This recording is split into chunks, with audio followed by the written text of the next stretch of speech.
Hello everyone, welcome to School of Alchemy.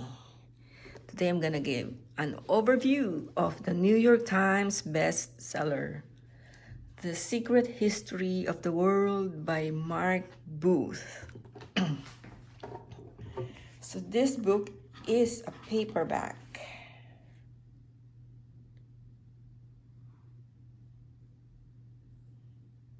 By Overlook Publishing.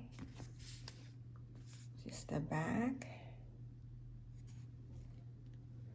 The spine. Although this is a paperback, the thing that I like about it is the stamped letters. Can you see that? So there's kind of reverse embossed. Also the eye, it's like, can you see the shine? It's shining. So that's what makes an extra for this book, because they made an effort to stamp it. This book has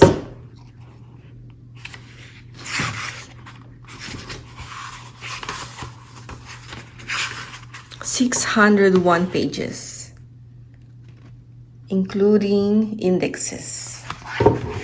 So I'm just gonna flip through the books. As you can see, they have a black and white illustration.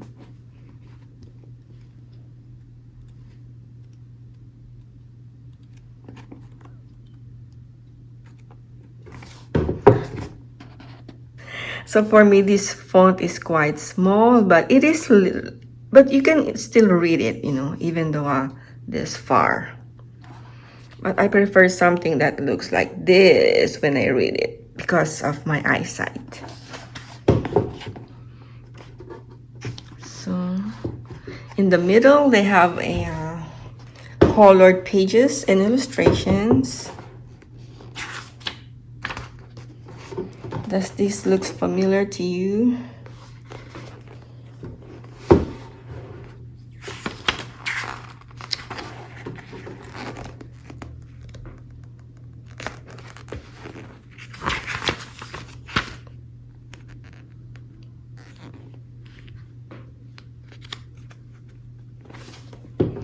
Okay. The content, the text and the substance of this book, it's what matters. I think they have a hardbound edition of this, which is a good it's good for collecting. And one of the author that I'm gonna read is Graham Hancock, because he's also into this type of thing, So let's read a paragraph. Nothing of this scale and ambition has been attempted since Blavatsky's The Secret Doctrine, and Booth rises to the challenge with style, the originality and aplomb, deep, clever, deceptively simple, and important. It is indeed an initiatory document. This is true. This book is a good introduction for initiates of the mysteries of the wisdom tradition documents. Okay.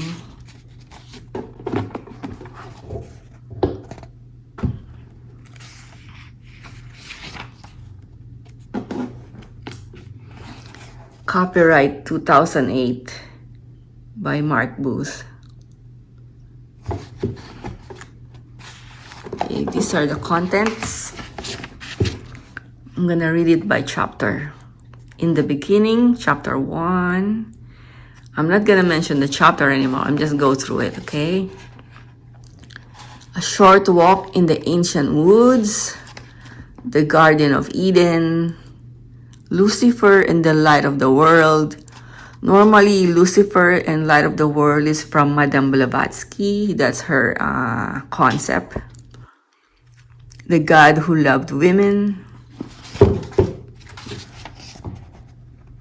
the assassination of the Green King,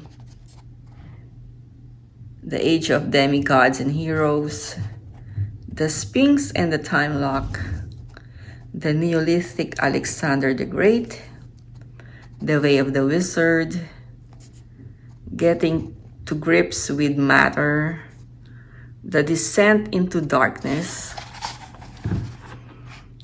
reason and how to rise above it, the mysteries of Greece and Rome, the Sun God returns, Jesus Christ, of course, the tyranny of the Father, the age of Islam, the wise demon of the Templars, Fools for Love, the green one behind the worlds, the Rosicrucian age, occult Catholicism. If you are Catholic, I recommend you to get this book so you will understand more how the Catholic was formed. Saint Teresa of Avila, Saint John of the Cross. This book will enlighten you.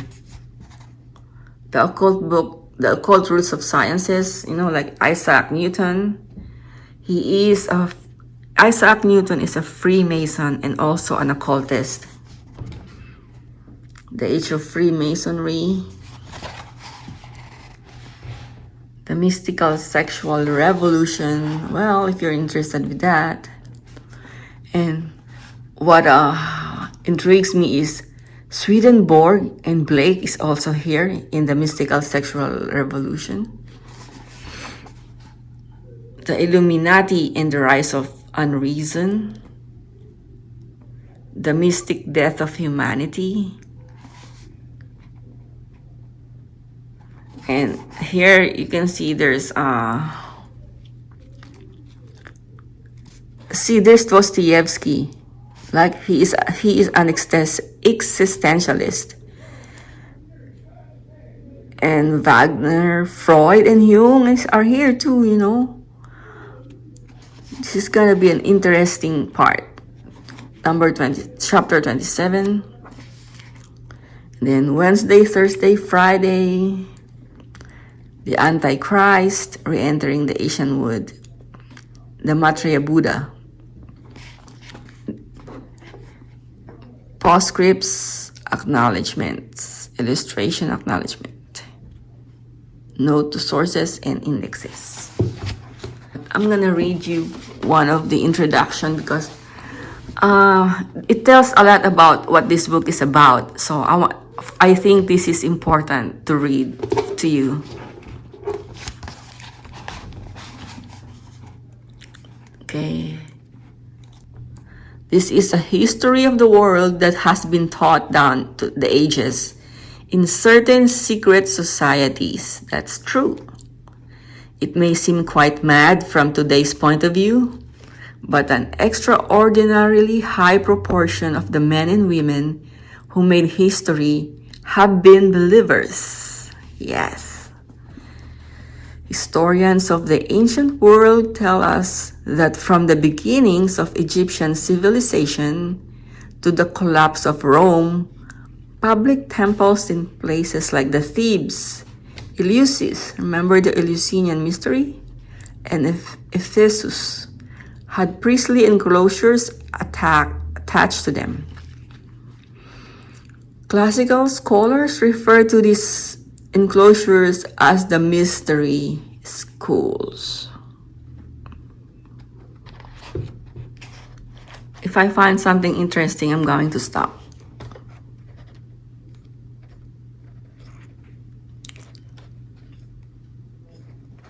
Okay, maybe you're curious about this. This is Isis, suckling Horus. Okay. For idealists who believe in a mind before matter universe, that the universe has helped nurture mankind and help it to evolve the image of the mother, goddess, and child.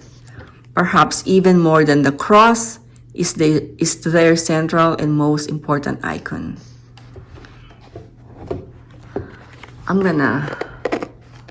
read this one because I like Caravaggio. This one. Okay, it says here, Jesus and the Tempter by Luca Giordano, a pupil of Caravaggio. Though it is open to misinterpretation, the great esoteric schools give a full account of the evil dimension in the cosmos only as a means to help defeat it.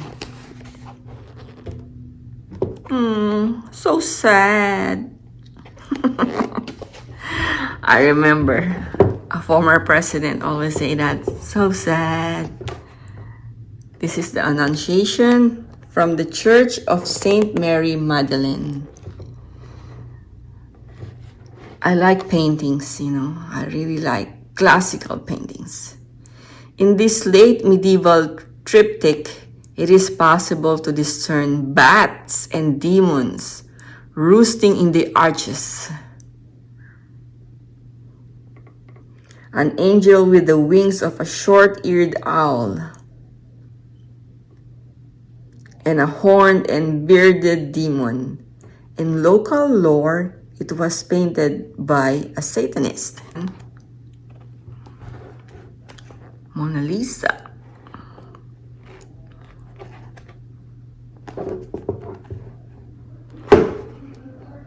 This is the one, Saint Teresa of Avila. This one. The Ecstasy of Saint Teresa by Bernini, a famous sculptor. The Catholic Church vast, wise, and esoteric dimension, and open up in an extraordinary way in 17th century Spain, because Saint Teresa of Avila is having an ecstatic, what do you call this, experience. She also levitates and all these things after she read a Sephirah in Kabbalah. Other levitating saints include Thomas Aquinas, Catherine of Siena, Francis of Assisi, Joseph of Cupertino, and the 20th century Padre Pio and Gemma Galgani.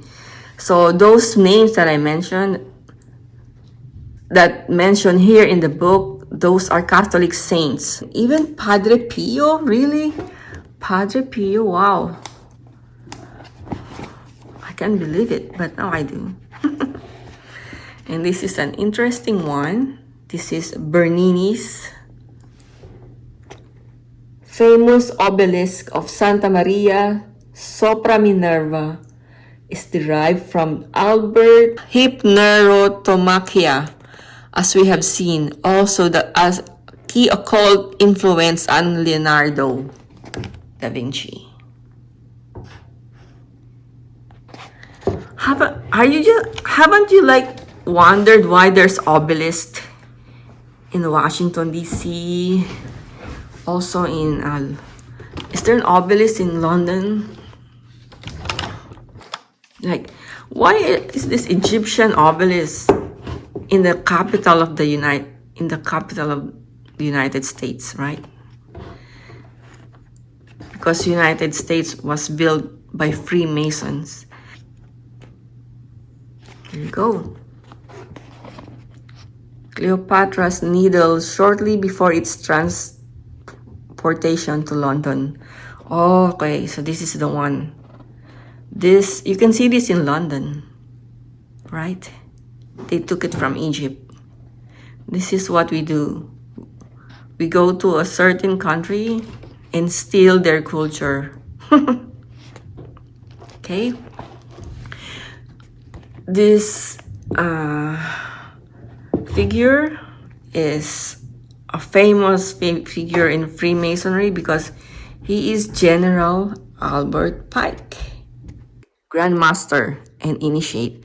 The Masonic emblem with 33 rays is prominently displayed on public monuments at the center of cities all around the world. We have found the number of 33 encoded in the works of Bacon, Shakespeare, and in the Rosicrucian manifestos. It is encoded in the tombs of Shakespeare and Flood, translator of the authorized version of the Bible. Jesus Christ lived 33 years, right?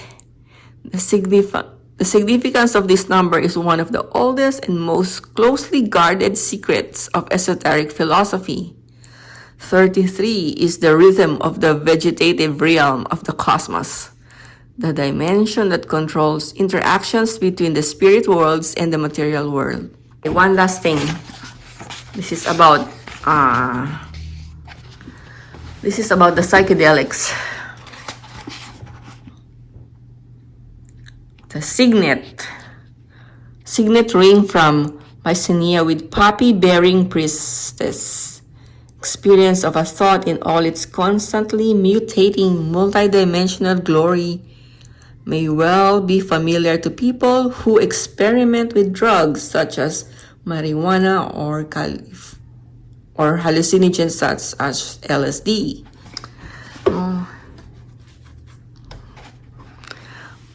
William M. Bowden, professor of biology at California State University, has published convincing evidence to show that in ancient Egypt, the blue lily was used along with opium and the mandrake root to induce a trance state.